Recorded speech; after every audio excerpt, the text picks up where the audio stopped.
எது இதுவோ உன் மௌனம் சொல்கின்ற எழுத்தில்லா ஓசைகள் என்னென்று நான் சொல்லுவேன்.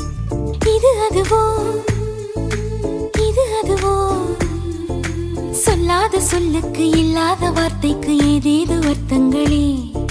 பெண் தோழன் நான், ஆண் தோழி நீ, நட்புக்குள் நம் காதல் வாழும்.